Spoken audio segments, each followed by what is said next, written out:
there is no riddle in the hiring of persons to hold sensitive positions in government.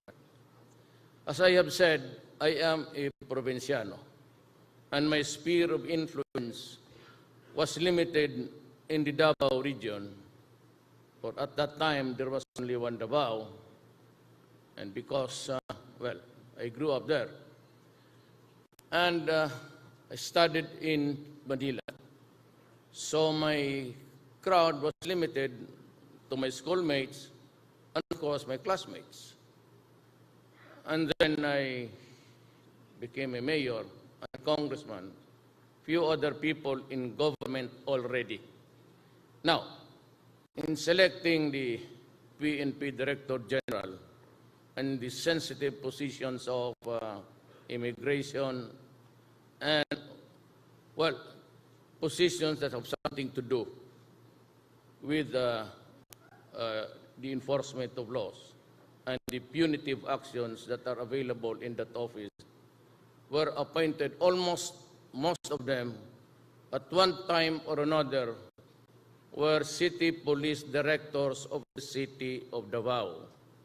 Now, the complaint is that mga kasama ko, mga kainuman, pati kabarkada, neither of the three.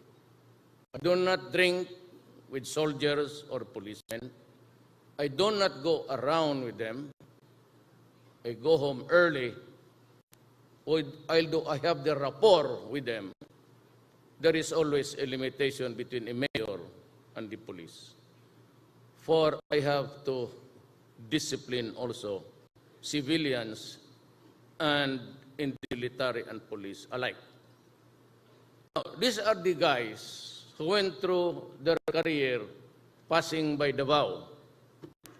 And these are the only guys that I knew and I have worked closely and had the time to observe their character and integrity. And that is why when the time came, Coy, De La Rosa, Morente, and the rest were all taken in because I had the fortunate chance of having good military and police officers. Napakaswerte ko. And when I was grappling with the very sensitive position of Defense Secretary, there was only one choice, and it was Delfin Lorenzana. He was the commander of the Scout Ranger Regiment when it was transferred to Davao at Malagos to fight the communists and to whom we are talking now about peace. For after all, we cannot be at war with our own people all the time through the generations. We have also to talk to the MIMN because there are historical implications and injustice committed along the way in civilization. And we hope that they would understand. And so I have also taken the liberty of choosing the men who will carry the burden of fighting if there is need to have one, or the dimensions of understanding and imparting it to the soldiers that we cannot be at war with our own people for all time. I am glad that General De La Rosa provided the light moments for us. But I'd like to be harsh, and I mean no offense to anybody. Sa trabaho, ika nga, sa ating katagtrabaho lang. You know, let me put forward a very simple story. I became a lawyer in 1972, bar 72, during the crucial years, the first year of the implementation of the martial law. And when I went there, times were hard, and I got married right away. So I had to support the family and one child. At that time, the salary was not really that good, so I had to take an extra job. And what was it? I applied for a position in the prosecutor's office in Davao City. I got the lowest job there, and the name is Special Counsel. Kung baga, if you want to compare it with the military and your police, I will be a lieutenant or inspector. So, ako po'y mahirap lang. I come from a poor family that migrated to Mindanao. And whatever intervening honor there was just for fleeting years and moments. Good for memory. I was forced to be a professor of the police academy in Davao City. There's an academy there. And I was teaching criminal law, criminal evidence, and criminal procedure. And there was a time that, I would not want to pull my own chair, that no fiscal in Davao City would accept the task of prosecuting military offenders, police offenders, and rebellion leaders. I was pushed to that task, and I took it as part of the job. For and it been the years, I have investigated all of you. And for those who committed crimes, though exceeding an authority, but in the performance of duty, alam ninyo yan. Those of you who grew with the PNP before, to the PNP now, used to be Integrated National Police, you know how I handled your cases. You know how I helped government to discipline you. And nobody in this country can compare to me, I dare say, in the protection of the careers of those who were doing good. Although at times getting into trouble because they have to do the job in a professional way. I could only remember filing a case for murder against an army man, a major at that, and I secured this conviction. I don't know if it's still in Iwahig, and a host of others for abuses and common crimes of murders. Yung lahat, all of you that were accused, and there was a very significant case where the NPAs fighting government forces, the Philippine Constabulary at that time, had a running gun battle, and the NPA soldiers sought refuge in a house. And so there was a firefight, and the whole of the family there residing in that house were died, were killed. And so I was tasked to handle because there was a public outcry, and even the Secretary of Justice had to go to Davao to supervise the investigation. I was appointed the investigating, and there was a cry for blood. But I dismissed all the case because it was part of the territory, collateral damage. And I was told to explain here in Manila, and I said, that is what the evidence shows. If you have any other theory, sir, and if you want to overturn my ruling, do so if you like, but kindly accept my resignation. That is how I treated you. And of recent memory, 28, including Undersecretary Coy, were charged before a body, an organ of government, under recommendation, all of them, almost all, who passed by Davao because of the alleged extrajudicial killings, were recommended for dismissal. And I went up and stood my ground. And I said that if you prosecute these guys for doing their duty, I will resign as mayor. Sinabi ko doon sa head ng constitutional body. You choose. It is a matter of principle for me that I stand by the soldiers and the police when working for the country. But I would be the first one to crush them if they are into crimes. Ganito yan. 22 years. Before I became mayor, 10 years earlier, my father was governor of one Davao. And I was, had a good relations with the police as I grew up. And I know your life story. I know how you handle your work. And I know how good you are. But I also know sometimes you can become a bad boy in the organization. So beginning from now, I will not tolerate, zero tolerance, for abuses committed by the law enforcement agencies, including the National Bureau of Investigation. Kindly, most kindly avoid the company. These drug lords and a budding criminal would always want to have his pictures taken with the mayor, with the commanders, with the military, with the police, just to build a reputation around him for invincibility. That's how it is done. Alam niyo, you know that I know, and we all know. Ganun yan. Then they would show pictures, they put it in their offices, so that when there's a BIR or whatever harassment, they would always send the subliminal message na kilala ko. I know the mayor. I know him. Avoid.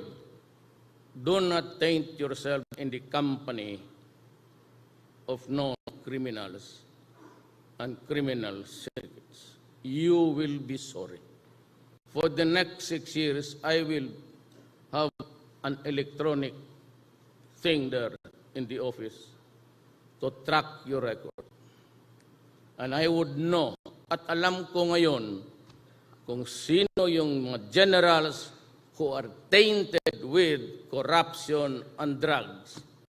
And you know that I know, we all know, you better resign. You have no more future in the police.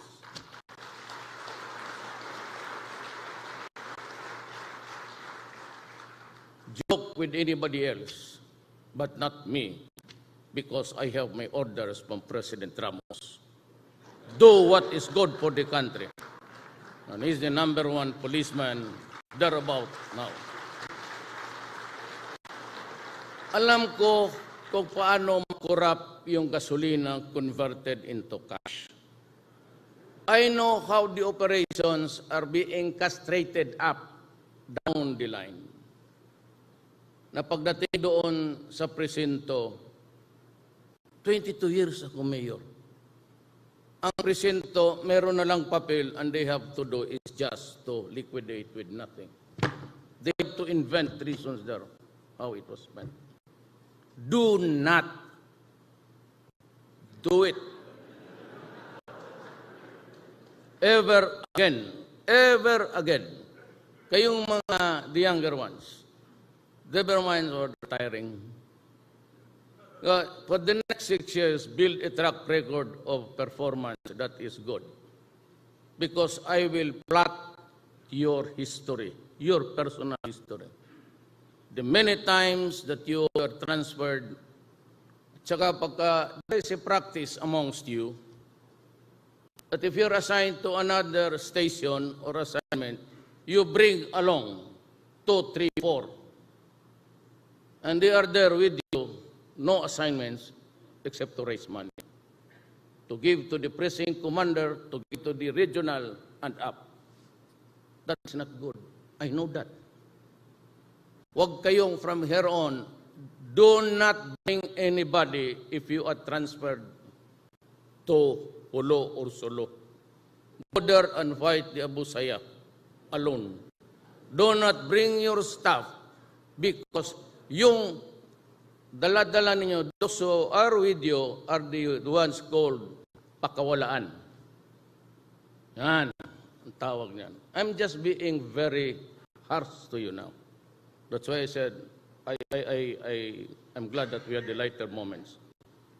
Alam ko yan. Alam ko kung paano mag-liquidate ang precinct commander na wala operations, na wala gasolina, na wala. God, We have to stop this. Upon orders of the former Commander-in-Chief of this Republic, President Ramos said, stop it. Do your work. So, siya ang sisihin ninyo, hindi ako.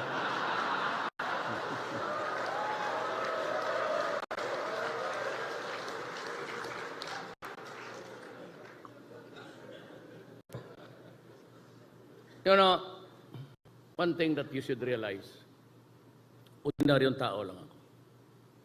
I have no credentials to brag about. I'm just an ordinary, an average person. But I took care to learn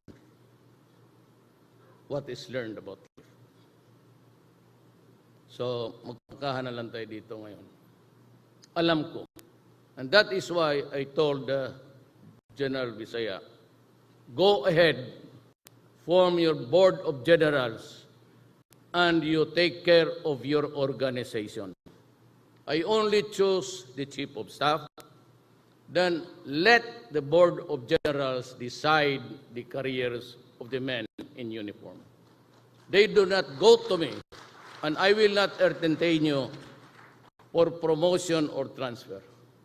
Just like Bato and the rest of you guys there, Morente, Koy, and everyone. I never interfered in their choices of commanders. Sinasabi ko lang, you do your own thing, you assemble a team to help you succeed. I will not interfere in the assignments, but you have to answer to me for anything that happens. Ganon tayo dito. I am ready for the army, but for the police, I am very sorry. I do not want to return to that board of generals until there is a reformation in the organization. But be sure that when everything after 6 years, we are back to what you are supposed to be, a law enforcement, law-abiding, God-fearing, and only doing what is good for the country, then you can have everything back, including the board of generals. In the meantime, no such thing. And I told Bato na huwag tayong mapahiya sa Pilipino. And may I, as a parting words, I will protect you. In all of your undertakings, adventures, as a law enforcement guy, I will be there to protect you. I will provide you the funds. I will provide the weapons needed to fight criminality, particularly drugs. We might not be able to stop it on time of the 6 months, but certainly after 6 months and 1 day, matapos na sana lahat. Total, tama yung bayad ko sa inyo. And the election, it was not a campaign slogan that I want your salaries and also the armed forces of the Philippines. If I win, I said, by the grace of God, and indeed, grace was there, na dudubhin ko yung sweldo niyo. Double your salary. Let me tell you now, I will not run this country with a corrupt police. Mag-aaway tayo dyan. And I do not want to demean you or to take anything from you. But luckily for me, there was this executive order before of President Arroyo raising to the level of a threat to national security the drug problem. So, the armed forces must pitch in. You have to help. You have to get rid, because saan ka nakakita dito? Nowhere in this world except in South America. And I'm giving you the box by Ion Cartrell, the saddest history of despair, South America. And I would say that, make a projection, if I do not interdict now the drug problem 7 years from now, or to politics from now, or even one, it would become in narco-politics, like in South America and Mexico. Saan ka makakita? Where do you find a country, a mayor is inaugurated in the morning, and in the afternoon, she is executed? That will not happen. That will not happen during my watch. I said I will be harsh. But for all about this killing, extrajudicial killing, may I again bring you back to your fundamentals. About the only time that a police officer or any civilian for that matter acting in defense for himself or for a stranger is that you announce your authority or at least the crime or the wrong that the other guy has committed. And you just announce that you are arrested. And you're a civilian, you can do that. And if you drop your arms, and then you start to overcome the resistance if there is one. And if there is a resistance that would place your life in jeopardy, then by all means, shoot and shoot him dead. That is my order. Pero kayong mga, there are a lot of openings, slots dito. There will be a major revamp. Alam mo kasi, ganito yan. Alam ko yung style ninyo. I'm not addressing this body. I'm addressing the Filipino people. Kayong mga police na scalawags, nagkakakaso kayo. Robbery, kidnapping, bantay kayo kasi titignan ko yung record. Bantay kayo. No, do not mess up with me. I'm not challenging anybody. But do not ever, take it against me kasi talagang hiritan ko kayo. You commit crimes. Then you are charged. You go AWOL or AWOL dito sa dialect natin. Then you let the years pass, 2-3 years.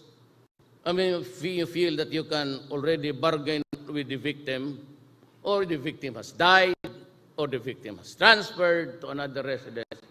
You smell around, and then suddenly you surface with your lawyer and say, Your Honor, I have decided to surrender because there is a warrant of arrest against me. And then he is put on bail or detained, a non-bailable offense, kidnapping, murder. So what do? You go to the jail rest where you are free to go around even if you are really supposed to be in detention. Tapos palakad-lakad lang kayo. Then when it is calendared, you go to the court and say, Your Honor, I want the trial now. Because I feel that I am innocent, I'm insisting on a trial. So the server goes to serve the summons for the offended party to appear that day. I mean, you know very well that you surrender because everything is already clear. So in the following hearing, you say, Your Honor, we would like to have the trial now. Now that we are here.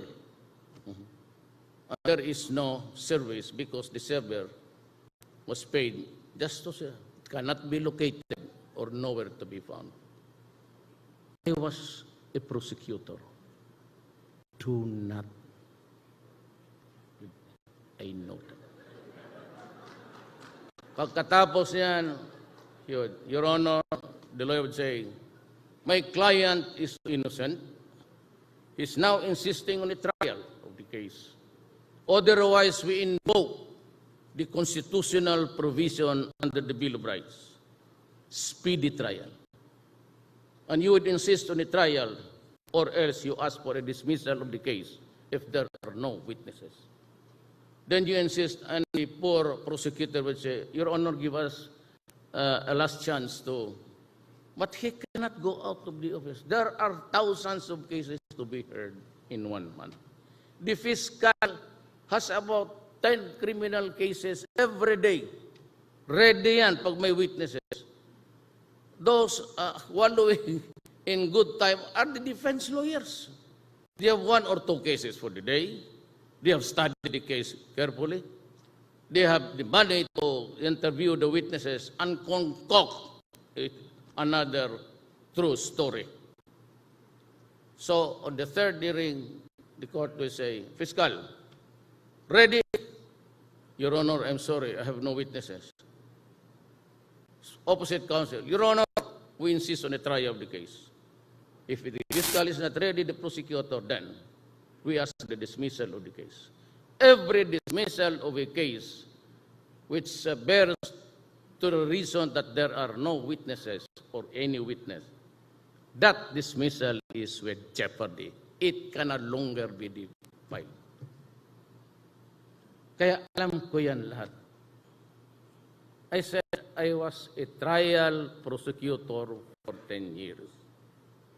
I've been a mayor in social contact with every human being in my territory.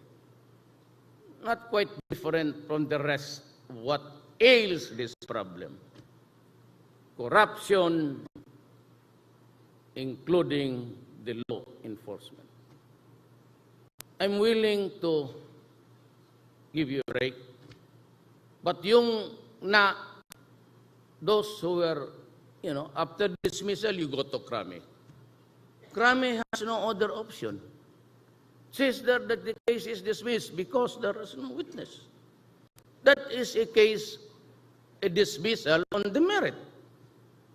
So you have to be taken back, my God, with back salary.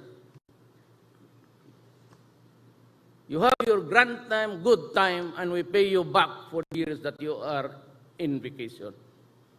I will not allow or countenance that anymore. Sorry ho, magkaibigan ko kayo. As I have said, you can never find any city mayor in the history of this country who protected his men, his soldiers from harm. Delfin Lorenzana was he knows how I defended, the onslaught of the legal of the left. Or I am a socialist. I belong to the left dimension of the way we think. That is not my fault. I am a son of a poor man. But, more than that, I have this constitutional duty to protect every man to give his due. Iwasan ninyo ang korupsyon ngayon because I will tabulate every record of yours, and those who are scalawags, either you resign because I'm forming now the man that I would assign to Sulu. What do you want? Compostela? Okay kayo nga kasi nag-usap tayo there will be a lessening of violence now, I suppose, because we are talking to the left. But lastly, the only thing why I'm here is that, I was listening to the candidates, and that maybe prompted President Ramos to go to me. Nobody was talking about Mindanao. Nobody was talking about how to craft a strategy of ending the issue of insurrection in Mindanao, how we deal with the Moro brothers, how to correct the injustice, and how to deal with the left. And I had the privilege of just talking to them also because maybe on the same wavelength. I was referring to the Tokatis. And I had also had the misfortunes of being a prosecutor and a mayor. Sa lahat sa amin dito, I am not pulling my own chair. But even during the time I ran for the first time as mayor, I was the only one prepared to deal with the trouble of a social problem which you are facing now. So I do not want to be dictator. And for those who are talking about beyond my term, no second term, God, you just don't know how I would be happy we can accelerate time. And we have now on the 6th year on the last day. I am going out whether you like it or not. I have no intention of remaining in office beyond. I said, it is, I'm the only candidate, you know that. I had no governor, I had no mayor, And outside of the Davao region, I didn't even have a single barangay captain. But yet I won because Ramos was there for me. So ganoon lang yan. Kung sinabi niya, you know the ins and outs of the police, you know where the problem is. I tried during, I was succeeding. Why don't you try and succeed?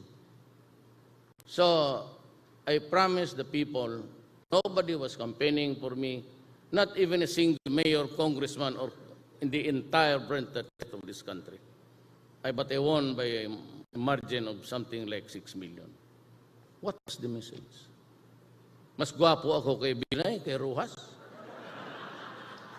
Mas bright ako kay Grace. None of the above.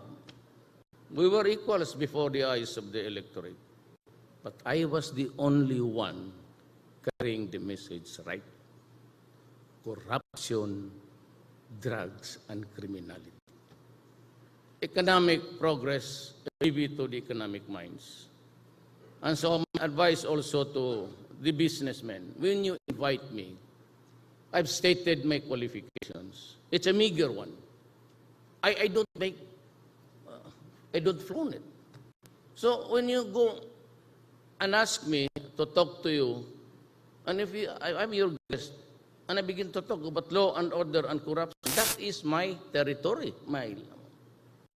Now when there is a failure to expound more about economics, God, my only economics was during the college days. I went back to Davao and retrieved I got 78. So what do you expect of me? Can I become an economic tycoon? Of course not. But can I become a good prosecutor? I am. I've learned the art of everything in the courtroom. Can I become a president? Certainly. What will I do? I'm warning. I will be harsh. I will go to the extreme. Yung nagkakaso kayo na may mga kidnapping, I will review you. And I will like to talk to you. In Malacanang, dalawa lang tayo. Utang, inasabihin mo sa akin kung anong gusto mo.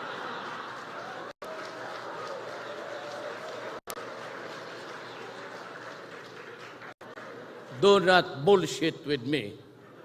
But do your duty, I will die for you. Do your duty, and if in the process you kill 1,000 persons because you were doing your duty, and I will protect you. And if they will try to impeach me, I will hurry up the process and we go out of the service together. Thank you, and good morning.